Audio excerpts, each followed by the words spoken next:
Should I learn Greek or Hebrew first? We sometimes get asked this question, and I've recorded a video on this once before, but I wanted to readdress the question and really give you 4 key considerations, some of which overlap with that previous video, but some of which are sort of new as well. So in this video, 4 key considerations that are going to help you decide whether you should learn Greek or Hebrew first. First of all, let me just address one assumption that I just think is worth making here, and that is that I'm assuming you're coming to this as a literary endeavor. In other words, you're not coming to try and speak the language, you actually want to get into the text. You want to work with the academic works that have been written over the last 2,000 years of church history to understand them, to be able to look through technical commentaries and to understand the arguments there and so on. And you want to be able to read the text fluently. That's my assumption. So you're reading and studying the Bible, particularly in the original languages. So if you're just wanting to talk to people over Zoom, well, this really isn't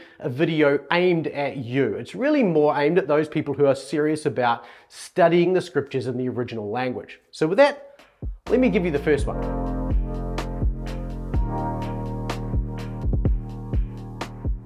So here's the first and possibly the most important consideration to take into account.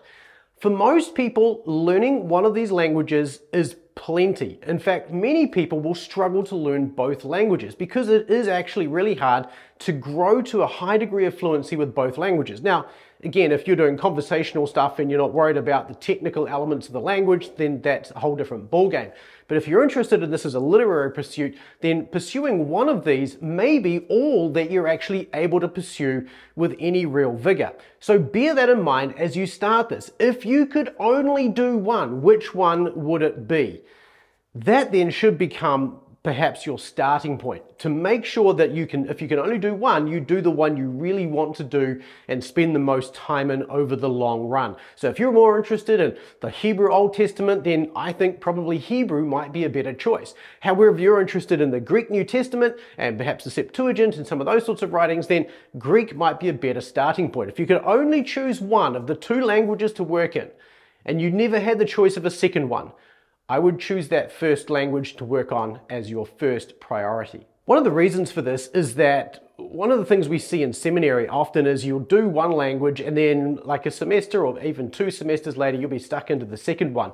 And the result of that is often that first language you do is the one that you're the most comfortable with. The first one you touch is going to be the one you're going to be more capable in and you're going to find easier because it's just what your brain starts to work with from the beginning. And these 2 languages are kind of different, and so you want to bear that in mind. That also means then that if you are doing one and you want to come to the second language later on, you want to factor in a delay. You're very likely to find that if you jump from one to the other too quickly, one or both of them becomes a little bit muddled and it gets difficult to maintain both of them. And my recommendation typically is to attain to a decent degree of fluency in one language before you add a second one. And that means not only a degree of capability with recognizing words and flowing through them reasonably quickly, but also a decent kind of sized vocabulary. A vocabulary of maybe a couple of thousand words I think would be a really good starting point before you even start thinking about adding a second language. So that's the first question. If you can only do one of these,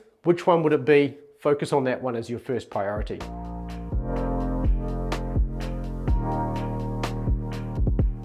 The second consideration you want to bear in mind if you're considering whether you should learn Hebrew or Greek first is really the corpus that you want to read. This is kind of interesting, and maybe I'm a little biased when it comes to this, but if you were going to read Hebrew, if you're going to learn Hebrew first, then what does that give you in terms of a breadth of corpus? Like what's the text that you're going to be able to work with? That's the key question here. And from a Hebrew point of view, you're primarily going to be working with the Old Testament, the Hebrew Old Testament. You're primarily, beyond that, you'll be able to work with some of the Jewish writings that came around from the Second Temple period kind of onwards. There are very minimal differences between ancient Hebrew and modern, so maybe you could bridge that gap and get into modern texts as well. But of course, the idea here is this is a literary endeavor, so maybe modern Hebrew is not on your agenda, but that's kind of the breadth of material you're going to have to read. And that's not an insignificant amount of material. 2/3 of the Bible is Hebrew, right? So bear that in mind. That's a decent amount of text to read. And there's huge varieties of genres in the Old Testament. There's poetry, there's narrative, there's prophecy. There's a whole pile of different types of genres that you can explore when you're in there that are going to make the language different from one to another. So it's not just you're going to read, learn to read the stories. You're going to be in the law, you're going to be in the Psalms, you're going to be in the wisdom literature. So there's plenty to sink your teeth into. On the other side though, you have Koine Greek. And you might argue, well, yeah, the New Testament is maybe just 1/3 if that of the Bible, and therefore, why would I want to bother just with that? But here's the thing to bear in mind, is that Jesus and the disciples, when they picked up their Old Testament, they didn't generally read it in Hebrew, they read it in Greek. Greek was a national language in the area of Palestine from about 40 BC, which is Herod the Great made it a national language from about 40 BC, and that was because it was already widely spoken since the conquest of Alexander the Great, when he came through and basically Hellenized the entire world at that stage, so that pretty much every nation spoke Greek either as a first or second language. It was the commercial language of the world during the time of the New Testament and before that as well, which is why we have things like the Septuagint, the Greek translation of the Old Testament, written from about 250 BC and finished somewhere in the 1st century. But there's a huge amount of writing there, all of the Old Testament, the Apocrypha as well, so the deuterocanonical works, if you want to call them that, and then the New Testament as well. All of that is written in Koine Greek. But of course, there's more than that. The Apostolic Fathers were written in Koine Greek. Josephus was written in Koine Greek, and many, many other writings and letters that we have from that period as well. So everything you can read pretty much from Hebrew corpus, you can also read in Greek if you prefer to. And the significance of reading the Septuagint should not be underestimated, because the Septuagint is actually the translation we most often have quoted in the New Testament. And so when you find a New Testament place where it's quoting the Old Testament, it's generally going to be using the Septuagint rather than the author's own translation, though you do get that occasionally and sometimes some variations. So there's a huge corpus available to you of text that you can read if you're learning Koine Greek. It goes much beyond, far beyond the New Testament. The third question then you want to ask yourself is, how am I going to be learning this language? Am I going to be learning it on my own, or am I going to be going to seminary to learn how to read and study this language? If you're going to be doing it at seminary, you may not have a choice about which language you use first or you learn first. Some seminaries will just give you a curriculum and you follow that curriculum, and it gives you Hebrew first or Greek first, and that's just the way it is. Some seminaries won't even give you both languages, and some won't give you any languages, and honestly, it's hard for me to love that, but that's just the way it is. So my recommendation is, if you don't have a choice, well, you just go with what you've got, right? And live with it and make the most of it as best you can. If you do have a choice though, the same question we started with applies here. If you could only pick one language and you couldn't do the other language, which would you start with? Because again, the first language you do is likely to be the one you find the easiest. And because it's going to be the language you find the easiest, it's likely going to be the one you're going to gravitate to more than the other. And so my recommendation is, whichever of those is the one you want to spend the most time with, or the one that if you can only do one, which one that is, choose that and do that first. If you're going to do this on your own though, there are some other considerations to take into account. Specifically, how are you going to be learning on your own? What resources are you going to be working with? And this is where we kind of get into the challenges of using seminary-oriented textbooks in a non-seminary environment. This is probably the hardest way to learn, and one of the reasons why we've developed our own Beginning Greek course inside of Biblical Mastery Academy called Beginning Greek in Small Steps. We break it down into small, easy steps so that you don't feel like you're being overwhelmed with each lesson with so much information. And this is working out really well for people who have regular daytime jobs. But one of the things you want to make sure you do have when you do this, regardless of the curriculum you use, is you want to have a group of people around you. You need encouragement. You need to be able to ask questions. You need to get support as you go through this. Some people can do it without those things, but most people will find it really hard and demotivating, particularly with some of these seminary-based curriculums, as they try to learn the language on their own. So my recommendation is, First of all, pick a grammar that's going to make it really easy for you. And secondly, make sure you work with others and you get motivation and encouragement and support as you go along, because it is going to be hard, it is going to be challenging, and we want you to make sure that you're able to get through the entirety of that first section, that hard section, beginning Greek or beginning Hebrew, and get through that as easy as possible. Once you're through the beginning stage, it does get a little bit easier. But that's the next piece really. Regardless of whether you're going to seminary or whether you're going to be learning alone, have a plan to go beyond just beginning Greek or beginning Hebrew. If you just stop at the beginning stages, you're probably going to lose all the progress you made over a period of time. So you want to have a plan to go well beyond that. And that's one of the things you want to think about if you're at seminary. Make sure you're doing additional Greek courses, maybe readings in the Apostolic Fathers, maybe Greek exegesis courses, whatever you can get. Do as many of those as you can. If you're learning Greek or Hebrew, you want to do the same thing for Hebrew readings in Genesis, Genesis, exegesis of Genesis, whatever it happens to be, right?